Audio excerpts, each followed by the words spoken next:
Comme beaucoup de gens, parfois j'ai juste envie de rester chez moi et de regarder un bon film ou une bonne série. Et comme il n'y a plus de vidéoclub, je télécharge. Mais attention, il y a téléchargement illégal et téléchargement légal. Et pour beaucoup, c'est synonyme de galère, le téléchargement légal. Alors pourquoi? Qu'en est-il aujourd'hui? On va tenter d'y répondre. Et pour y répondre, on a commencé par comparer un téléchargement légal et un illicite. On commence dans la légalité. Nous, on veut voir Le Loup de Wall Street. Sur ce site, on a le choix entre l'acheter à près de 17 € ou le louer à quasi 5 €. Bon, il est un peu surfait, ce film va pour la location. En 2 clics, c'est lancé. Durée estimée du téléchargement légal, 18 minutes. Mais on peut commencer à le regarder tout de suite. C'est sympa. Et c'est parti. Donc en moins de 1 minute 30, on va dire, je peux commencer à regarder mon film sur mon ordinateur. Donc maintenant, pour télécharger Le Loup de Wall Street de manière illégale, je vais tout simplement taper télécharger. Non mais qu'est-ce que vous croyez, qu'on va vous donner une adresse pour télécharger illégalement? C'est illégal, on vous a dit.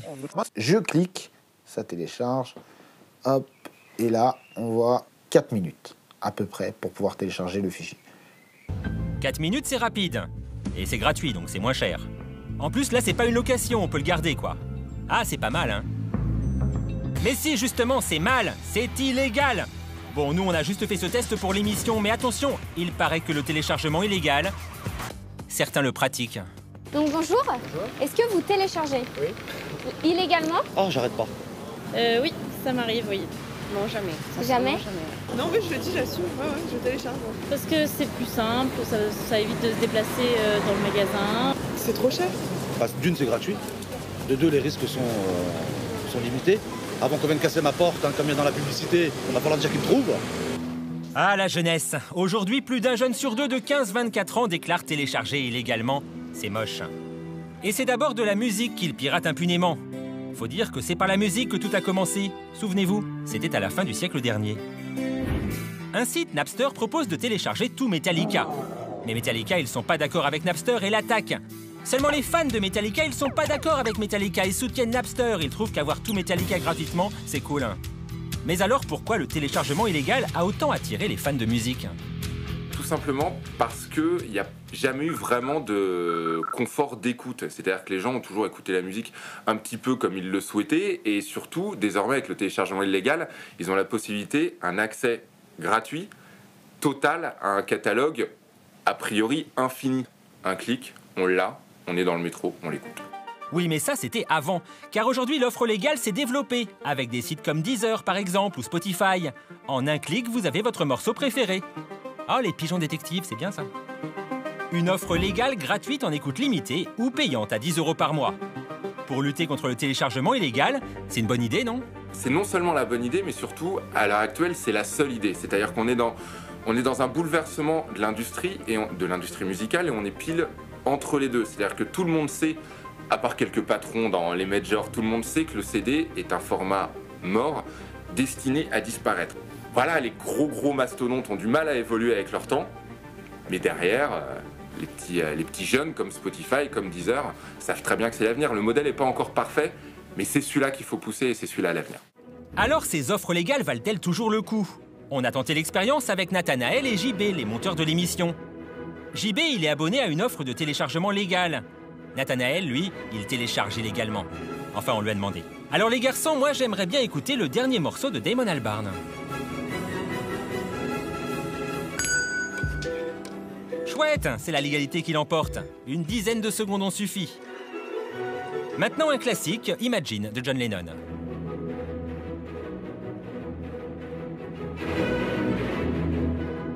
Alors côté légal, on a bien une version. C'est pas sûr que ça soit lui, ouais. Bon, pour le coup, John Lennon, faut l'imaginer, hein. Ou alors le pirater.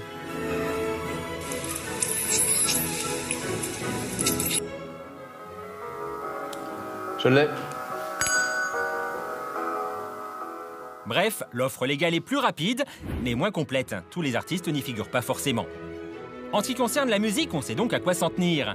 Mais pour les films, c'est une autre histoire. Et notamment pour les séries, le must du téléchargement illégal. Prenez Game of Thrones par exemple. En avril dernier, le premier épisode de la saison 4 a été téléchargé illégalement plus d'1 million de fois en 24 heures. Un nouveau record du monde. Ouais, y a pas de quoi être fier. pourquoi les gens téléchargent? Parce qu'on est dans une culture du tout de suite, on veut surtout pas attendre et surtout que les séries elles sont faites quasiment pour ça, quoi. Déjà les séries sont devenues meilleures depuis 10 ans, mais en plus elles ont accompagné la révolution Internet, ce qui fait que du coup il y a cette conjonction de deux facteurs qui font que ça a explosé complètement et que les gens ont commencé à se dire où est-ce que je trouve mes épisodes. C'est qu'en France, dans le traitement des séries, on n'a pas toujours été gâtés. Les fans d'Angel ou de Dr House, par exemple, ont dû suivre leurs épisodes dans le désordre le plus complet. Du coup, ça pouvait donner envie de télécharger. Il a fallu réagir et aujourd'hui, l'offre légale semble de mieux en mieux. Le téléchargement pirate n'a qu'à bien se tenir. En France, on peut dire que les chaînes ont découvert le fait qu'il y avait des fans de séries qui téléchargeaient assez tardivement. Ça s'est généralisé depuis 1 an, disons, le fait qu'il y ait des séries US plus 24, c'est-à-dire on peut regarder un épisode le lendemain de sa diffusion aux États-Unis en prime time avec des sous-titres. Je prends mon cas personnel, je regarde des séries tous les jours quasiment depuis 10-15 ans. Avant, je regardais aussi, mais bon, c'est la première fois que j'ai envie de m'abonner à un de ces services. Aujourd'hui, on peut donc légalement regarder dans notre canapé une série le lendemain de sa diffusion américaine. Mais aussi des films, des intégrales, tout ça. Et avec l'arrivée prochaine de Netflix en France, l'offre légale va même se développer. Netflix, c'est une plateforme de location, de streaming et de location en ligne et par abonnement. En gros, on paye un abonnement mensuel. Aux États-Unis, c'est 7,99 $. Et pour 7,99 $, pendant 1 mois, on peut voir tout le catalogue de Netflix. Films, séries, documentaires, films de vieux fonds de catalogue et séries très récentes comme par exemple House of Cards, qui est vraiment l'emblème de Netflix. Un joli coup House of Cards, et surtout le premier exemple d'une série entièrement construite selon les désirs des utilisateurs. Car les abonnés de Netflix, ils ont été sondés. En gros, les gens chez Netflix disent « Oh, nos utilisateurs adorent cet acteur ». On va mettre plein de films avec cet acteur dans notre catalogue. Ou les utilisateurs en fait adorent Kevin Spacey et David Fincher. Donc on va produire une série avec Kevin Spacey et David Fincher. La voilà la bonne idée pour fidéliser le public, créer un projet selon les goûts du public. Moi par exemple, je suis très Godard. Et j'aime bien Mimimati. Ah, j'ai hâte de voir leur projet.